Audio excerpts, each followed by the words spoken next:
अस्सलाम वालेकुम नाज़रीन, आप देख रहे हैं प्रोग्राम काशिफ अब्बासी के साथ। ऐसी हालत जिसमें तकब्बुर और अना मिल जाएं वो चीज़ों को बर्बाद कर देते हैं।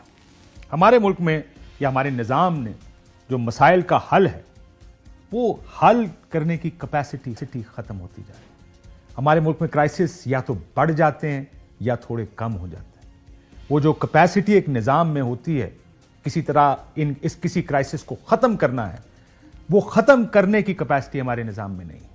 पिछले चंद सालों में हम कभी एक क्राइसिस से निकल के दूसरे क्राइसिस में चले जाते हैं, और सुकून क्या है, दो क्राइसिस के दरमियान जो वक्त होता है वो एक काम का टाइम होता है, जो थोड़ा बहुत वक्त इस मुल्क में हमें नज़र आता है।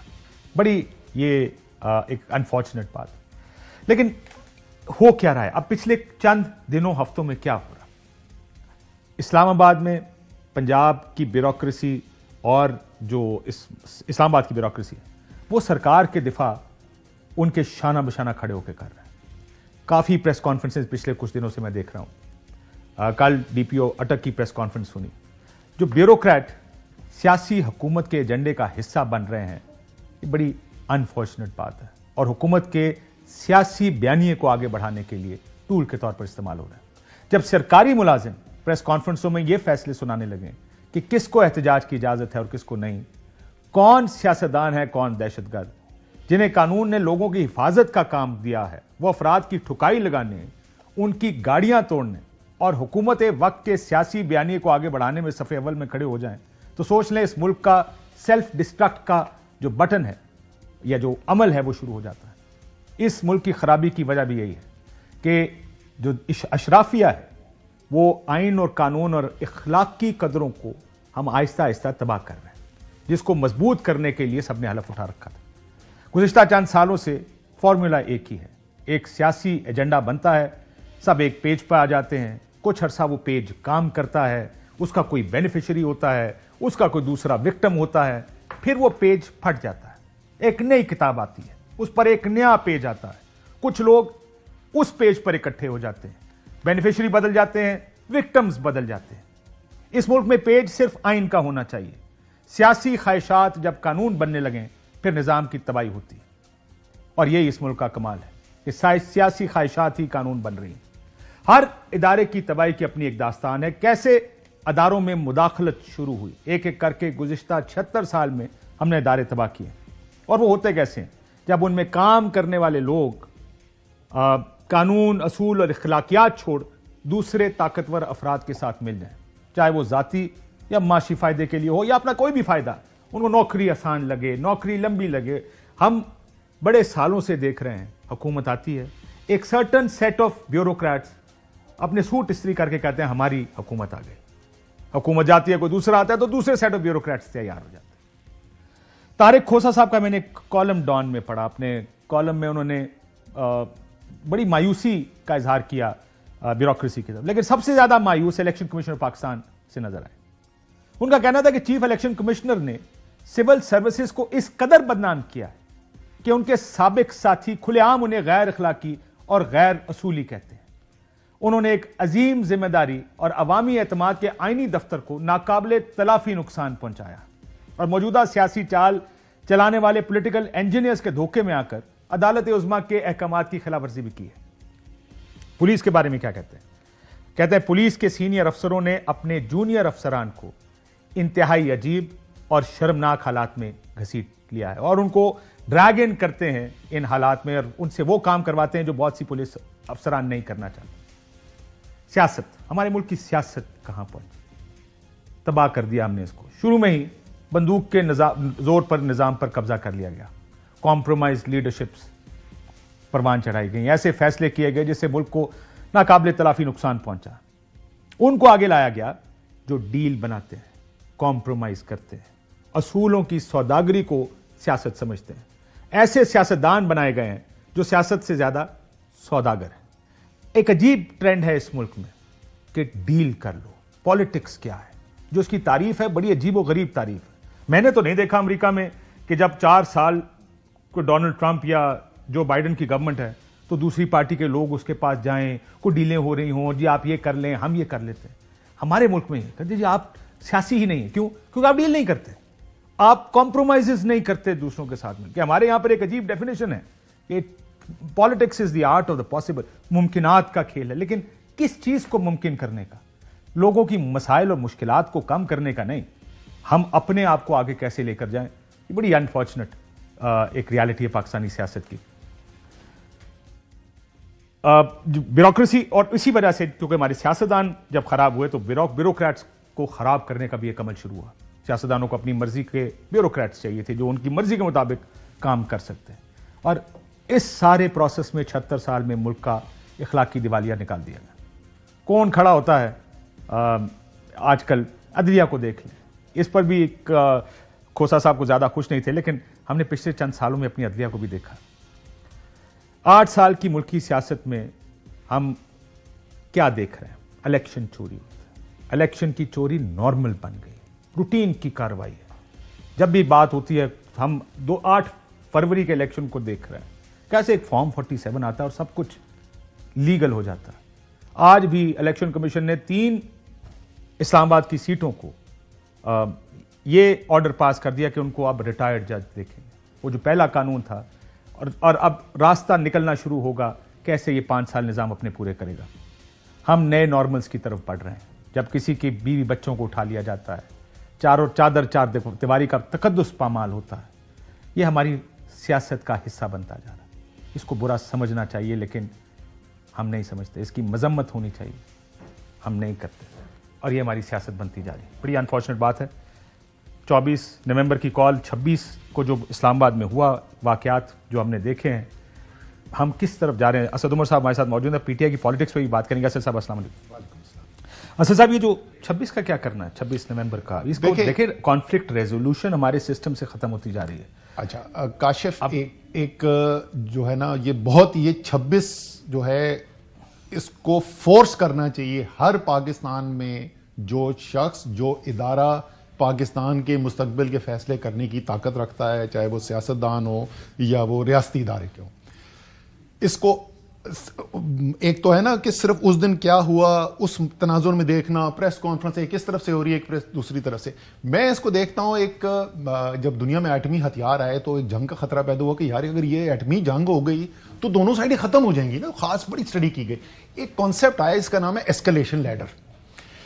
एस्केलेशन लैडर ये कहती है कि काशिफ अब्बासी और असद उमर के दरमियान तनाजा है, तो काशिफ अब्बासी एक कुछ काम करते हैं, असद उमर उसके रद्द अमल के ऊपर उससे अगर ज्यादा बड़ा स्टेप लेते हैं तो फिर काशिफ अब्बासी उससे बड़ा स्टेप लेने की, और आप एक से एक बढ़ते चले जाते हैं। वन-अपमेनशिप होगी उसमें ना जी। आप पिछले 2008 से 2022 का पाकिस्तान देखें, जैसे आप कह रहे थे, कोई सियासत उसके अंदर बिल्कुल नीट क्लीन नहीं चल रही थी, उसके अंदर इंटरवेंशन भी थी, एक इक्विलिब्रियम के अंदर प्लेयर्स बदलते चले जा रहे हैं। पिछले 2-2.5 साल से मुझे यह नजर आता है कि जैसे वो न्यूक्लियर एस्केलेशन लैडर होता है ना, हम एक एस्केलेशन लैडर पे, पॉलिटिकल एस्केलेशन लैडर, और वो यहां पर सूरत हाल अगर पहुंच जाए कि पाकिस्तान के दारुल हुकूमत के अंदर सुप्रीम कोर्ट और पार्लियामेंट से 2 किलोमीटर के फासले के ऊपर सड़कों पे खून बह रहा हो और गोली चल रही हो। जितने भी इंडिपेंडेंट इस वक्त रिव्यूज हैं वो सब कहते हैं गोली चली, खून बहा, लोग शहीद हुए। बस सिर्फ ये है कि कितने हुए, और एक पुलिस का वर्जन ये है कि जी उन्होंने भी गोली चलाई। यही फर्क है। इस पे तो सरकार का वर्जन हमें तो चला ही नहीं, उन्होंने कहते चला ही नहीं। इस पे तो कोई शक नहीं है ना कि गोली चली। ज्यादातर खैर इंडिपेंडेंट जर्नलिस्ट और वो जर्नलिस्ट जिनका कोई तरीके इंसाफ से खास लगाव नहीं है, वो कहते हैं कि उधर से पुलिस की तरफ से गोली चली, ये उनका मानना है। बट मैं कह रहा हूं जिसकी भी, क्योंकि वो पुलिस वाला, वो रेंजर्स वाले जो शहीद हो गए वो भी पाकिस्तानी थे, और जो ये एहतजाज के लिए आए थे, अपना आईनी हक इस्तेमाल करने के लिए आए थे, वो जो शहीद हो गए वो भी पाकिस्तानी थे। अगर यहां तक बात पहुंच गई है ना, तो ये मत समझें कि किसी चीज का इतनी बड़ी चीज हो जाए और उसका कोई कॉन्सिक्वेंस ना हो। एक्शंस हैव कॉन्सिक्वेंसेस, कहते हैं को रद्द अमल होगा।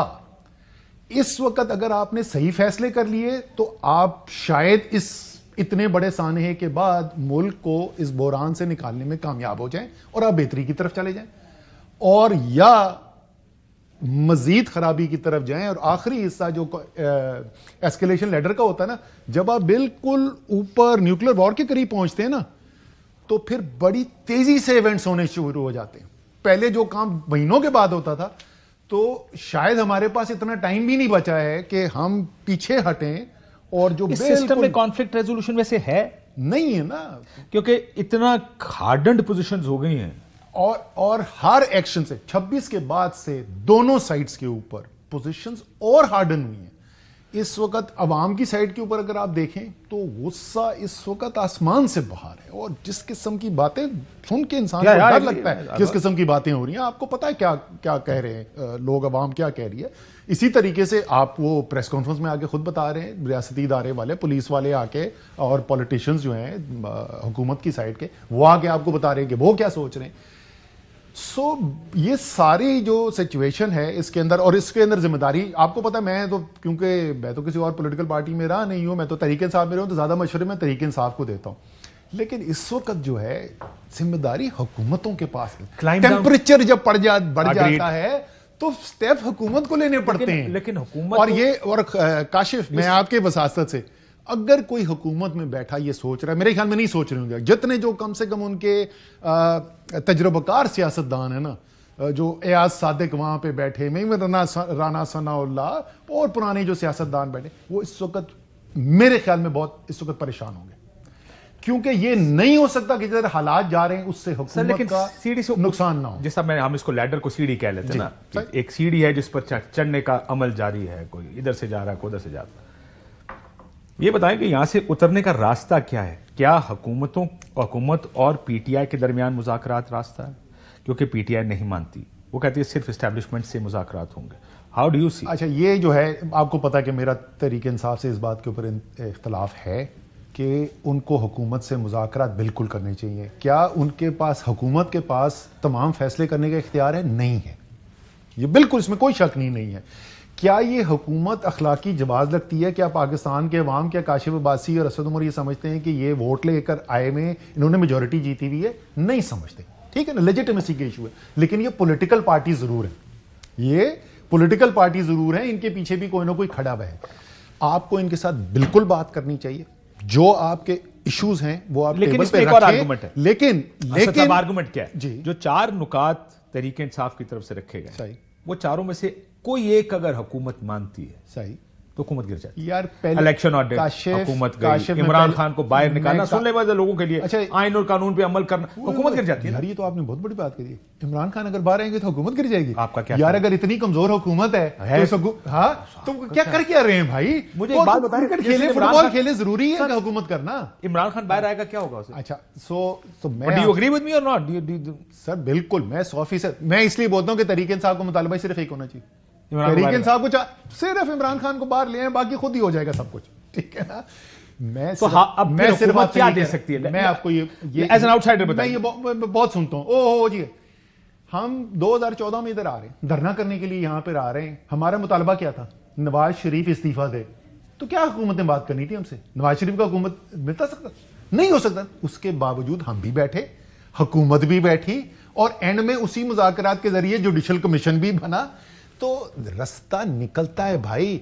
मेरे ख्याल में अगर आप चाहते हैं कि जो 26 तारीख को पाकिस्तानियों का खून बहा, बशमूल जो रेंजर्स के जवान शहीद हो गए वहां पे, अगर आप वो चाहते हैं वो जाया ना हो, इस मौके को ना जाने दें। इस वक्त जो मैं सुन रहा हूं ना जी, उधर वारंट ऑफ अरेस्ट सबके निकल आ गए हैं, छापे पड़ रहे हैं, लोग छुपे के साथ काम हो रहा है ना, गुस्से में काम हो रहा है, एरोगेंस के साथ काम हो रहा है। मुझे एक बात बताएं, एस्टैब्लिशमेंट तो बात करने को तैयार ही नहीं है, उनका गुस्सा अपनी जगह है। मैं तो बोल रहा हूं, हुकूमत का मसला ये, एस्टैब्लिशमेंट और फौज और पीटीआई को एक कमरे में आप बिठाई ना।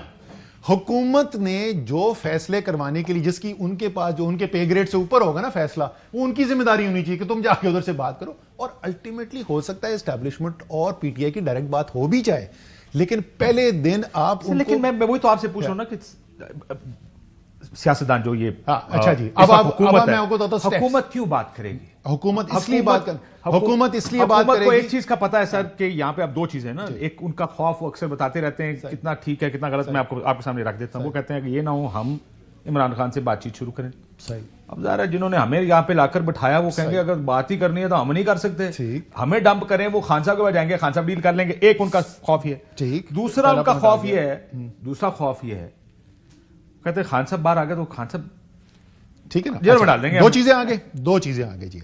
पहली बात तो बिल्कुल दुरुस्त है, ये मैं कह रहा हूं कि उनको हुकूमत के साथ बातचीत शुरू करनी चाहिए। मैं साथ ये भी कह रहा हूं कि सारे फैसले हुकूमत के हाथ में नहीं होंगे। ये एस्टैब्लिशमेंट को कमरे में होने की जरूरत नहीं है, लेकिन एस्टैब्लिशमेंट की अप्रूवल जरूर चाहिए होगी हुकूमत को कि यार हम बैठ रहे हैं पीटीआई के साथ, ठीक है। ये एस्टैब्लिशमेंट की तरफ से उनको गोहर जरूर चाहिए होगा। तो पहला वाला खतरा अब खत्म हो गया। अब आप आ जाए दूसरे के ऊपर, और मैं तीनों पार्टीज का बताऊंगा, तो तीनों के पास कुछ गेन करने को है इसके लिए। इसके अंदर दूसरा पार्ट जो आप कह रहे हैं कि हम इमरान खान हमें जेलों में डाल देगा, तो इसका मतलब आपको बेसिकली ये डर है ना कि जो नैब का निजाम है, जो अकाउंटेबिलिटी का प्रोसेस है, उसके ऊपर एग्जीक्यूटिव हावी है। इमरान खान जब एग्जीक्यूटिव बनेगा तो वो इस निजाम को इस्तेमाल करके हमें अंदर फेंक देगा, ये आपको डर है ना। तो बैठे ना, निगोशिएट करें, बैठे। क्या उसके अंदर चीज आपको चाहिए जिसके अंदर ये सेफगार्ड्स हो सकते हैं कि इमरान खान अपनी ख्वाहिश के मुताबिक नहीं, आपने चोरी की है तो आपने चोरी की है, तो उसका तो नहीं मैं इलाज बता सकता आपको, लेकिन इमरान खान अपनी ख्वाहिश के मुताबिक ना आपको जेल में डाल सके, बिल्कुल बात करें। ये पार्ट ऑफ नेगोशिएशन रखें। क्यों नहीं हो रही आपके पास? सर मेरे ख्याल में मुश्किल है उधर कहना। शायद जो आप कह रहे हैं कि गुस्सा, अना और उसके अंदर ताकत देखें, और आपने मुझसे पूछा था क्यों करे गवर्नमेंट, क्यों करें गवर्नमेंट और खौफ गवर्नमेंट। अच्छा ये भी आप देखें, आपको पता है कि पाकिस्तान और इंडिया की यार 3 जंगें, सियाचिन, कारगिल और क्या क्या हुआ है, ठीक है।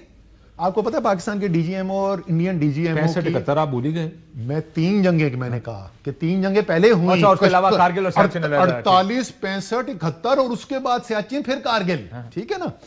उसके बावजूद पाकिस्तान के DG military operations and India के हॉटलाइन है। इसलिए कि जब आप कम्युनिकेशन तोड़ देते हैं, आप दूसरे की इंटेंशन गैस करने के ऊपर जब आप काम करते हैं तो बहुत बड़ी तबाही हो सकती है।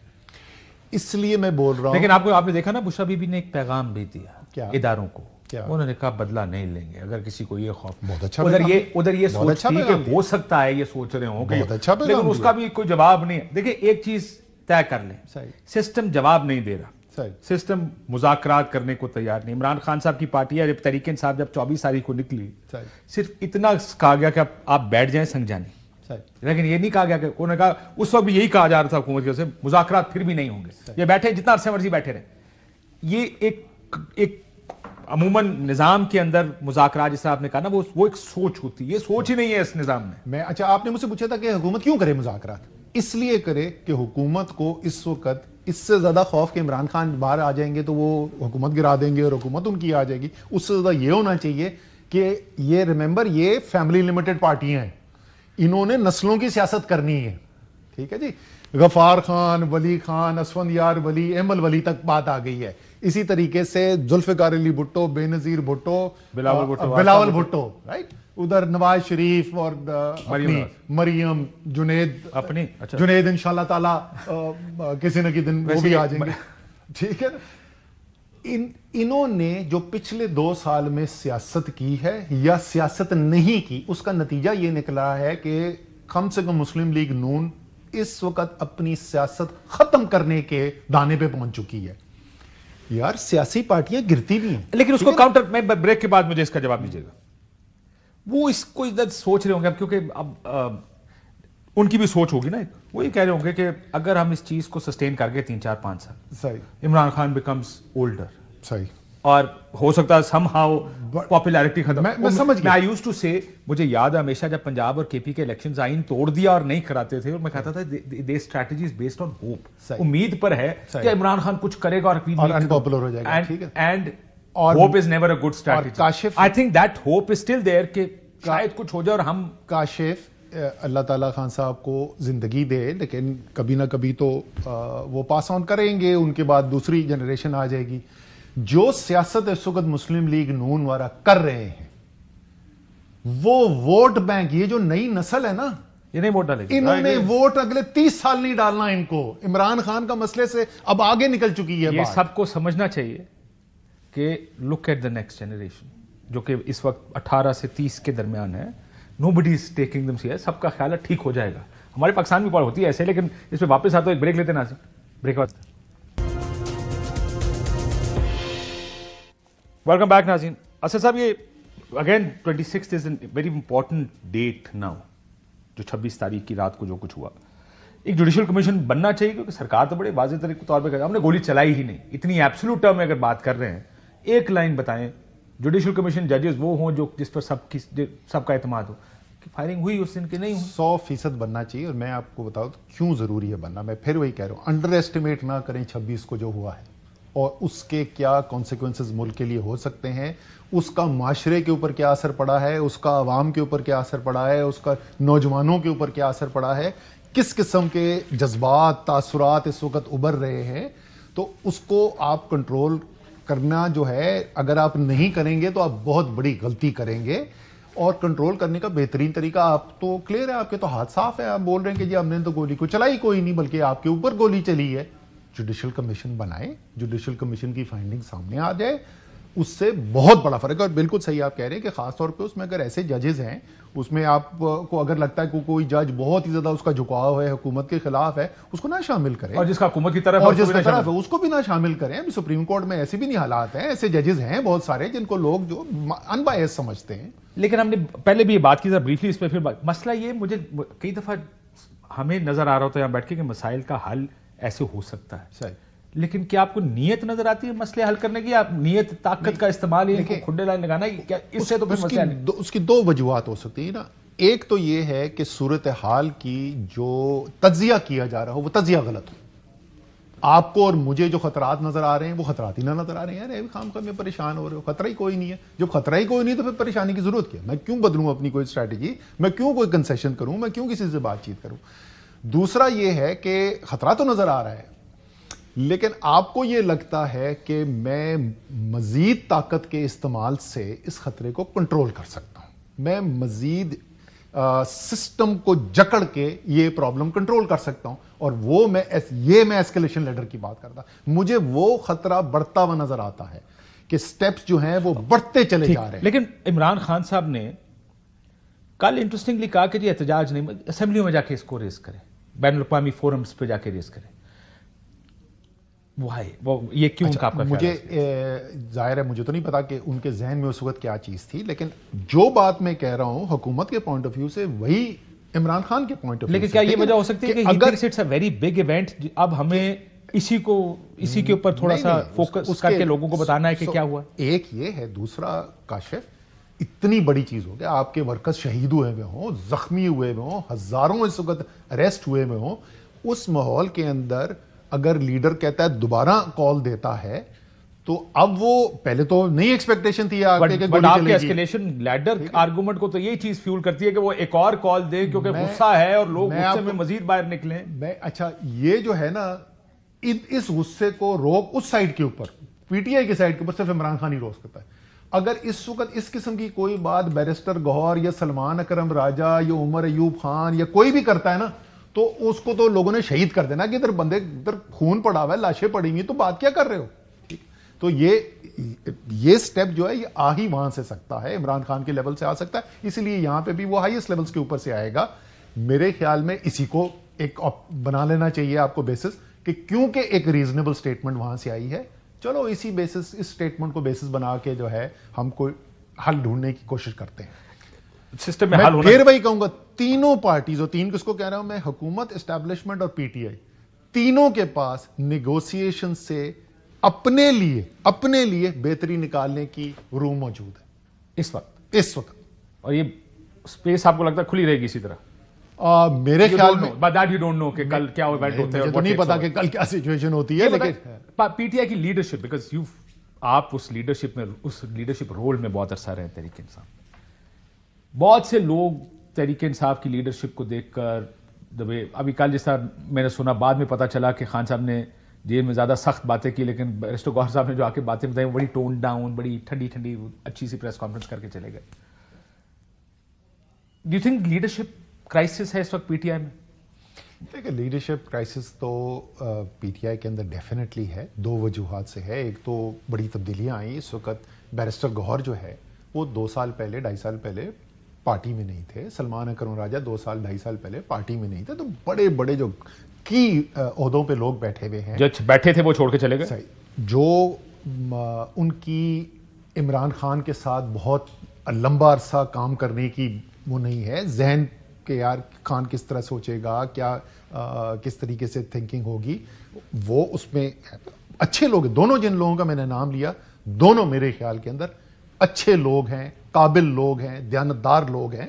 बैरिस्टर गौहर भी, सलमान अकरम राजा भी, लेकिन नहीं, लीडरशिप मटेरियल की बात नहीं कर रहा मैं, कह रहा हूं एक तो ये प्रॉब्लम कि आपके इमरान खान के साथ एसोसिएशन जो है वो लिमिटेड रही है। सो खान के साथ अगर आपने क्लोज माइंड किया तो वो आपका माइंड शेप भी होता है ना। आप सुबह शाम बैठ रहे हैं, आप 100 फैसले देख रहे हैं, आप 10 साल के अंदर मुख्तलिफ लॉन्ग मार्चेस देख रहे हैं, इलेक्शंस देख रहे हैं, तो आपको अंदाजा होता है यार खान कैसे रिएक्ट करता है, और आप सीखते भी हैं उससे, राइट, जो भी फैसले किए जा रहे हैं। दूसरा, वर्कर्स के साथ जो कनेक्शन है वो इतना नहीं है स्ट्रांग, तो ये जो बहुत ज्यादा आपको तनकीद भी सुनाई दे रही है ना, उसकी एक वजह यह है कि कनेक्शन नहीं है नीचे, ठीक है ना। आई एम श्योर सलमान अकरम राजा के फोन के ऊपर इस वक्त कोई 8,000 10,000 पीटीआई वर्कर्स के फोन नंबर सेव नहीं होंगे जिनके साथ वो, जिनको जाती तौर पे जानते होंगे। तो वो जब देख रहा है सलमान अकरम राजा को, तो वो अपने जहन में एक वो अजम्पशन बना रहा है। But is that why Bushra Bibi took over, कि उन्होंने टेक ओवर कर लिया बिकॉज लीडरशिप का क्राइसिस या क्रेडिबिलिटी गैप इतना बढ़ गया, खासकर जब अली अमीन आए, बगैर कुछ पता नहीं लोगों को तो बाय द वे ये भी लोग एडमिट कर रहे हैं तरीके से, इस दफा भी कुछ पता नहीं था कि यहाँ पे आने के बाद क्या होना है। देखिए तो इसके इस वजह से बुशरा बीबी टेक ओवर के कम से कम अगेन फैमिली है तो फैमिली को, अगेन मुझे नहीं पता क्यों उन्होंने किया फैसला, लेकिन ये जो सारी जो बात होती है ना मौरूसी सियासत, दैट्स रबिश यार। देखें जिस वक्त इतना बड़ा क्राइसिस आता है, जिस वक्त ये सूरत हाल पैदा होती है, नुसरत भुट्टो का कोई सियासत में इंटरेस्ट नहीं था, लेकिन कुलसूम नवाज साहब सड़कों पे आई। कुलसूम नवाज का सियासत, और दोनों नुसरत भुट्टो और कुलसूम नवाज, जब वो सिचुएशन नॉर्मलाइज हुई वो वापस चली गई, उन्होंने उसके बाद सियासत में नहीं। तो मेरे ख्याल में उनका निकलना, मैं जो उस दिन जब मैंने विजुअल देखा उस दिन पेशावर से जब निकल रहे थे और बीबी वहां पे खड़ी हुई है, सब इतना वर्कर चार्ज हुआ होगा देख के, इसमें शाकी कोई। और मेरा ये ख्याल है कि वो कुलसूम नवाज फॉर्मूले के करीब तर हैं कि वो आएंगी उस वक्त तक जब तक खान साहब अंदर हैं, बाहर आ गए तो मेरा ख्याल है वो फिर बैकग्राउंड में, मेरा अपना ख्याल ये है कि पॉसिबली ऐसा तो क्या पीटीआई में मोरूसियत की गुंजाइश है, पहले ये बता दें क्योंकि आपने बड़ा काम किया हुआ नहीं है, अनलेस क्योंकि वो बाहर आ गई है, बीबी जो है 2 साल 3 साल ऐसी पॉलिटिकल उनकी परफॉर्मेंस हो कि वो एक इंडिपेंडेंट लीडर के तौर पे मर्ज कर दें, वो तो और बात है, अदरवाइज मौरूसी कोई नहीं है। लेकिन जो इंपॉर्टेंट जो चीज की थोड़ी सी अभी जो कमी नजर आ रही थी उन 2-3 दिन के अंदर, वो ऐसे लगता था कि गैप है उनके दरमियान और पीटीआई की लीडरशिप के दरमियान गैप है, वो नहीं होना चाहिए। वो किसी सूरत में अगर अंदर है भी ना, बाहर नहीं आना चाहिए। अलीमा खान साहब ने यह भी कहा कि बीबी कंटेनर रखी है, बुशरा बीबी, बाकी की लीडरशिप को भी होना चाहिए था। खैर वो एक बड़ा मसला था कि लीडरशिप खान साहब ने कहा मेरे पास एक आखिरी कार्ड है। ये कार्ड क्या हो सकता है? मैंने बड़ा सोचा कि अमूमन हम जब भी इस तरह की बात होती है ना, बड़ा सोचते हैं कि व्हाट कुड इट बी, और हम अपने घोड़े दौड़ा देते हैं इमेजिनेशन के। मुझे लगता है कि दफा सियासतदान इस तरह की बात इसलिए भी करते हैं ताकि दे डोंट वांट टू से कि यार I have run out of options. How do you see it? तो हमें जनाब 2017 की गर्मियां हैं, खान साहब जो हैं वो नथिया गली जाते थे उस साल, अगर आपको याद हो बार, तो उन्होंने मुझे भी बुलाया हुआ वहां पे, वसीम अकरम भी आया हुआ, तो वसीम अकरम एक दिन, वसीम अकरम या वसीम अकरम प्लस? नहीं वसीम अकरम, असल वसीम अकरम, उनकी वाइफ भी साथ थी, मेरी वाइफ भी साथ थी। तो वसीम अकरम में स्टोरी सुना रहा, कहता है यार हम लोग 3-4 लड़के बैठे हुए कमरे के अंदर, बातचीत हो रही है कि अब वापस जाना है, हार तो गए हम टूर्नामेंट से, वर्ल्ड कप से बाहर ही हो गए, तो लाहौर की फ्लाइटें हम बैठ के डिस्कस करें कि कौन सी फ्लाइट लेनी है। कहता अभी हम बात कर रहे थे, लो जी दरवाजा खटखटाया तो कप्तान अंदर आ गया। तो कप्तान आके कहता है कि यार मैं सोच रहा हूं कि फाइनल के अंदर फलानी ऐसे कॉम्बिनेशन खिलाई जाए। कहते हैं हम शक्ल दे रहे हैं, कीड़ा फाइनल तो नहीं। सो इमरान खान का लीडरशिप का एसेंस इज जनरेटिंग होप।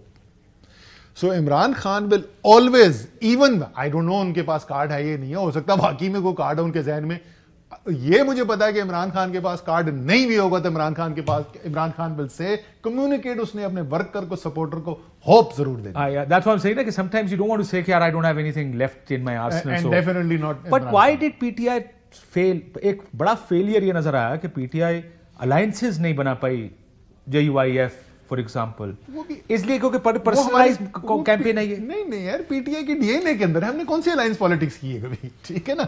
हमारी तो पॉलिटिक्स के हम आपके साथ थी, यार वो कितने हम सक्सेसफुल थे उनको रखने में, वो भी लाया कौन था पहले तो ये कहना, पहले ये कहें लाया कौन था, हमने थोड़ी लाया, जो लाया था वो ले गया।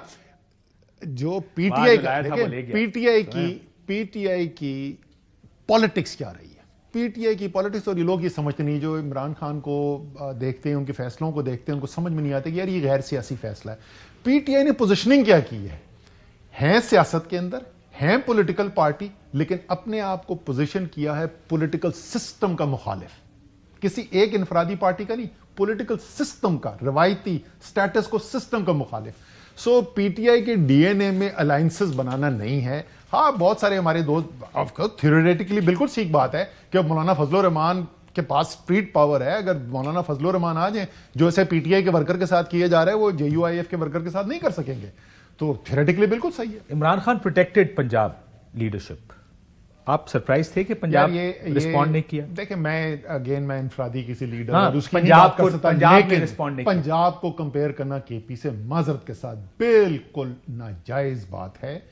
एक जगह पे पंजाब और इस्लामाबाद के अंदर जिस तरीके का क्रैकडाउन है, जिस तरीके की सप्रेशन है, उसका अशर अशीर नहीं है केपी के अंदर। केपी में अपनी हुकूमत है, आराम से आप मोबिलाइज हो सकते हैं, वहां डीसी डीपीओ आपकी मदद कर रहा है, इधर आपके छापे पड़ तो आ सकती थी ना सर, स्टेज पे तो खड़ी होती, मैं कंटेनर पे खड़ी हो सकती, मैं इनफरादी मैं बात ही नहीं कर रहा ना कि वो कुछ लीडर होने चाहिए या उमूमी तौर पे, तो आपको सही आप कह रहे हैं, लेकिन मैं मजमूई तौर पे कह रहा हूं, ये कहते हैं ना पंजाब से बंदे नहीं खुलते। पंजाब में 8 फरवरी को आपने मौका दिया था ना, बंदा निकला था कि नहीं निकला था? ऐसा बंदा निकला था 8 फरवरी को, पाकिस्तान ने कभी नहीं देखा। आखिर में असद साहब, मुज़ाकरात शुरू ना होने की वजह कौन है और क्या है? हुकूमत 100%। देखें, जो जिम्मेदारी बनती है, जिम्मेदारी हुकूमत की बनती है। इमरान खान साहब की राय नजर आ रही है? देखिए, बड़ा सिंपल है। हाँ, the answer, short answer, yes. कब इज मोर डिफिकल्ट टू से, जब तक पाकिस्तान की सबसे बड़ी तादाद, कसीर तादाद पाकिस्तान की इमरान खान के साथ खड़ी है, उनकी पॉलिटिकल रेलेवेंस अलाइव है, किकिंग है। मैंने ये पहले भी बोला, आई थिंक साल पहले बोला था, जेल में जब तक इमरान खान है, पॉपुलैरिटी बढ़ सकती है, कम नहीं हो सकती। Donald Trump could play a part in your view? पता है, मेरे ख्याल में थोड़ा सा ज्यादा को एक्सपेक्टेशन है। डोनाल्ड ट्रंप की जितनी आप असेसमेंट आप करें ना, डोनाल्ड ट्रंप है ट्रांजैक्शनल इंसान। डोनाल्ड ट्रंप वो नहीं है वो जिगरी जिसको पाकिस्तान में कहते हैं ना यारों का यार। डोनाल्ड ट्रंप की ये तारीख नहीं रही है। डोनाल्ड ट्रंप ट्रांजैक्शनल आदमी है। अगर उनको लगेगा कि इमरान खान की हेल्प करने में अमेरिका का फायदा है, या उसका अपना सियासी फायदा भी तो हो सकता है, क्योंकि कैंपेन में अगर उन्होंने कमिट किया हुआ है कि मैं ये करूंगा, क्योंकि ये पीटीआई यही बता रही है कि जिन्होंने फंडिंग की कैंपेन की पाकिस्तानियों ने, रिच अमीर पाकिस्तानियों ने, उनको कहा गया था कि मैं कर दूं। अगर इन केस अगर ऐसा हुआ, वादे बहुत सारे किए जाते, अगर उनको अपना पॉलिटिकल गेन या अमेरिका का गेन नजर आएगा, वो बिल्कुल कर देंगे। अगर उनको नहीं नजर आएगा तो सिर्फ इस बुनियाद के ऊपर कि उनको बंदा अच्छा लगता है, that's not the impression of Donald Trump. आखिर में बताएं, यू थिंक ये हॉल्ट जो इमरान खान साहब ने किया, ये वक्ती हॉल्ट है? आगे जुलूस जलसे यही होगा?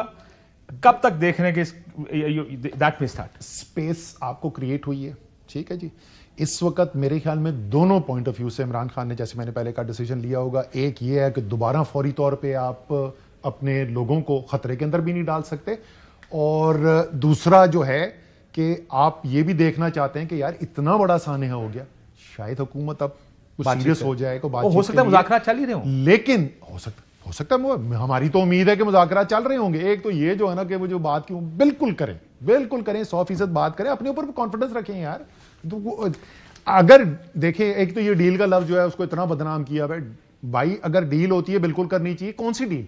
अगर डील ये होगी कि इमरान खान का जाती फायदा हो गया है और पाकिस्तान के अवाम खूह खाते में फेंक दिए गए, तो बड़ी बुरी बात होगी। अगर डील ये है कि पाकिस्तान के अवाम की बेहतरी हो रही है, इमरान खान की कोई जाती उसके अंदर फायदा नहीं है, बिल्कुल डील करनी चाहिए। एक ब्रेक लेते हैं नाज़रीन, ब्रेक के बाद वेलकम बैक नाज़रीन। इस मुल्क को अगर हमने इसको पॉलिटिकल स्टेबिलिटी देनी है, इस मुल्क का निज़ाम बेहतर करना है, हमने ये मुल्क को आगे लेकर जाना है, तो ये जो सियासत या हुकूमती जमातें कह रही हैं कि लाठी इस्तेमाल करनी पड़ेगी, ख़त्म करना पड़ेगा, मुखालिफ को ख़त्म कर दो, ये उस हद तक तो ठीक है क्योंकि इनको अपने मुखालिफ से ख़तरा है, लेकिन क्या ये लॉन्ग टर्म सोल्यूशन है इस मुल्क के मसाइल का? नहीं। इसका हल बातचीत में ही है। सियासतदानों को सियासतदानों के साथ ही बातचीत करनी पड़ेगी, एक दूसरे के खौफ ख़त्म करने पड़ेंगे।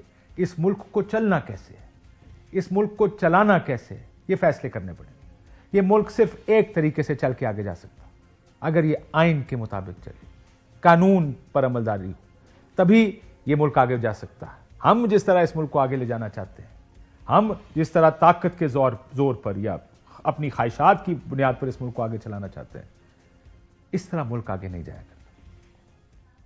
कॉन्फ्लिक्ट रेजोल्यूशन, लेकिन सबसे अहम बात यह है, ये मुल्क चलेगा कैसे। दूसरी तरफ आज पीका के कानून की भी बात हुई। आज बताया गया कि उसमें भी तरमीम की जा रही है। 5 साल तक कैद, 10 साल तक जुर्माना। यानी इस कानून को भी लगता ऐसे है कि हुकूमत वेपनाइज करने जा रही है। जिसकी खिलाफ कार्रवाई करने का ख्याल आएगा तो इस कानून को इस्तेमाल कर लिया जाएगा। फेक न्यूज़ की एक तारीफ बाहर के इदारों ने कर दी। उसकी तारीफ सबसे अहम है कि फेक न्यूज़ किसको कहते हैं। False news doesn't qualify as fake news. सिर्फ इसलिए कि खबर गलत है वो फेक न्यूज़ नहीं होती। उसके नताइज क्या हैं ये सब डिफाइंड हैं बाहर की डेफिनेशन में। मुझे उम्मीद है कि हम सोशल मीडिया कंट्रोल के लिए ये कानून में तब्दीली नहीं कर रही हमारी हुकूमतें, बल्कि चेक्स एंड बैलेंसेस के लिए ये काम हो और उसमें तमाम स्टेक होल्डर्स को शामिल किया जाना चाहिए ताकि सबको पता हो कि आगे हो क्या रहा है और इस चीज को अब्यूज यानी गलत इस्तेमाल ना किया जाए। इजाजत दीजिए नाज़रीन, अल्लाह हाफ़िज़।